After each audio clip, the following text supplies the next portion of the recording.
God bless America. Hello, everybody. I am the Talk Radio Protege, and welcome back to the Protege program. I hope you're all having a wonderful Wednesday. I hope that the evening goes just as well for you. Today's topic is Obamacare Repeal, and the focus of the video today is going to be on the Graham-Cassidy amendment to the Obamacare repeal that failed to pass in July. Now, that's my understanding of how this bill/amendment is going to the Senate. All 48 Democrats opposed the bill. John McCain, Murkowski, and Collins all oppose this amendment. If you remember, they're also the individuals that killed the skinny repeal back in July. I did a video on those proceedings back in July. Rand Paul is also opposed to this bill as it's been proposed. If you'll remember also from that video from back in July, Paul voted against the repeal and replace measure that was proposed in July. He voted for the partial and skinny repeals back in July. So from those votes, you can kind of understand that Paul wants to repeal Obamacare and doesn't really want to replace it, probably doesn't want to leave any of it in place. He certainly doesn't want to reform Obamacare. So when we get into what's in this bill, I think you'll understand why Rand Paul is opposed to it. And so what's in the bill? I'm getting most of this information from the Ben Shapiro video that you're seeing on your screen right now. The reason I wanted to show it to you is because the title wouldn't necessarily indicate to you that he's talking about the healthcare bill in the video. So it's this video, Was Trump Right About Wiretapping? You can go there about the 15-minute mark, I think, or maybe that's for the other video I'm going to talk about in a second. Anyway, in this video from Ben Shapiro and the Daily Wire, they do talk about what's in the bill. It's where I'm getting most of my information from because there's a lot of mud in the water when it comes to what is actually in this bill, and I trust Shapiro to tell the truth about it. So, the thing that is not murky is the fact that the bill is going to restructure the way that the Medicaid expansion and federal funding for healthcare is handled.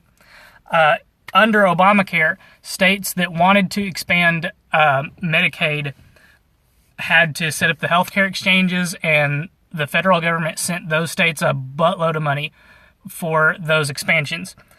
Under the Graham-Cassidy amendment, that system will be changed. There will not be money sent only to states that did the Medicaid expansion. Instead, all of the Medicaid expansion money will be put into the same pot and then divided up among all 50 states according to an equation that I haven't laid eyes on.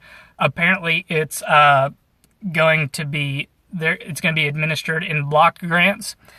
So the states will have full discretion on how to spend that money. This also decreases the growth rate of Medicaid by reducing the growth in money that's going to go out to the states.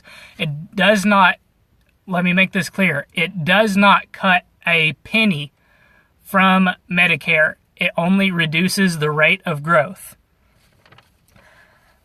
And this new distribution system is not based on need from the states. It's based on, like I said, some equation that I haven't actually laid eyes on.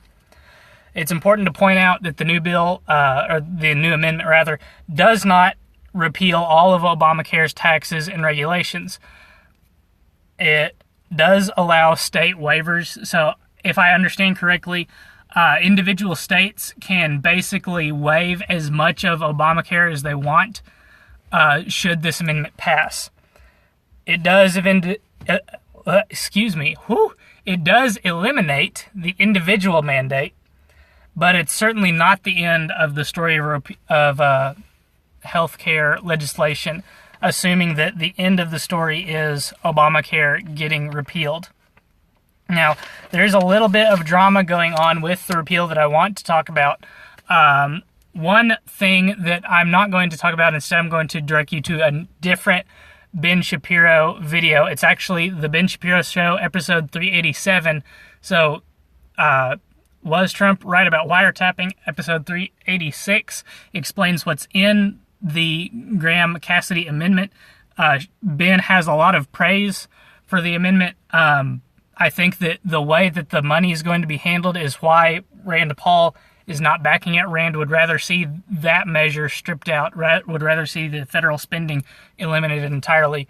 I don't think that's going to happen, but this video on your screen right now is where you can find the information that I've given you about the bill itself. Episode 387 of the Ben Shapiro Show, titled something to the effect of, "Should we name Jimmy Kimmel the king of healthcare?" He talks about Jimmy Kimmel's big monologue that he did, I think, last night about this amendment, the Graham-Cassidy amendment. Go watch that. That starts at the 15-minute mark. Very good analysis by Mr. Shapiro. What I want to talk about and go into more detail is this New York Times story that the amendment has one great idea, and they're going to talk about the redistribution scheme that I don't necessarily think is a good idea, that Rand Paul is refusing to support the bill over. That's what Philip Klein apparently thinks is a good idea. And here in the second paragraph, he confirms for us that the proposal keeps Obamacare taxes and spending than previous plans. So probably repeal and replace. Can't recall off the top of my head all of the things that kept.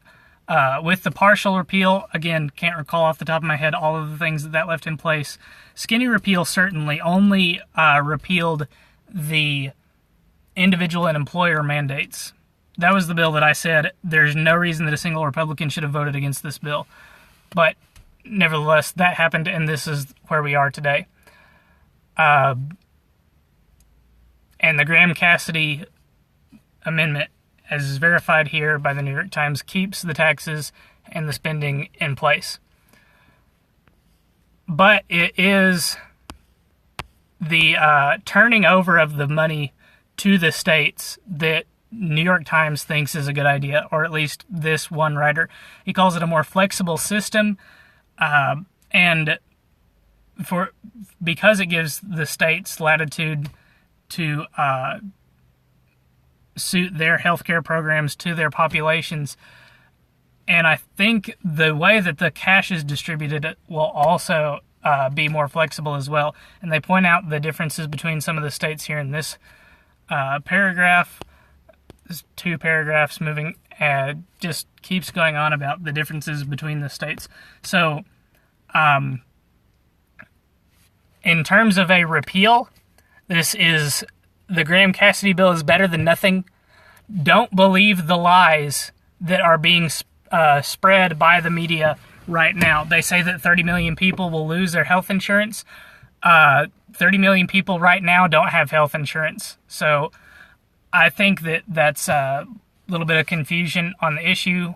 They say that pre-existing conditions purchasers of health insurance will lose their protections. It's absolutely not true. That's not been touched by this bill whatsoever. They say that prices are going to go up. Well, for the pre-existing conditions people that are purchasing health welfare, yeah, their prices will probably go up. They should go up, but everybody else's prices are going to go down. To say that prices are going to go up and then try to deflate that by saying, well, yeah, some people's prices are going to go up, does nothing to contradict the fact that the prices for millions of Americans are going to go down should this bill pass. I would like to see it pass. I would like to see something done over nothing, but I think that if this bill does pass and the health insurance market in the United States continues to collapse, then Democrats will not have a hard time pinning the collapse of the insurance market on Republicans. So I think that is what we have to look into and consider moving forward with this amendment. should it not pass by September 30th, then it's not going to happen before the midterm elections next year. It will probably not happen until halfway through 2019, and it will not happen if Republicans don't have 60 votes in the Senate. That's where we're at right now. I hope you guys enjoyed this video. I know it was just a lot of information being thrown out there and not really a lot of analysis, but that is the situation that we're in right now. I hope you enjoyed, and if you did, I hope that you will leave a like and subscribe. If you are watching on VidMe, please follow and leave an upvote. And if you're whichever website you're watching this on, I hope you'll check me out on the other one, whether that be VidMe or YouTube. And I hope that you all have a very pleasant evening. Good night, and God bless.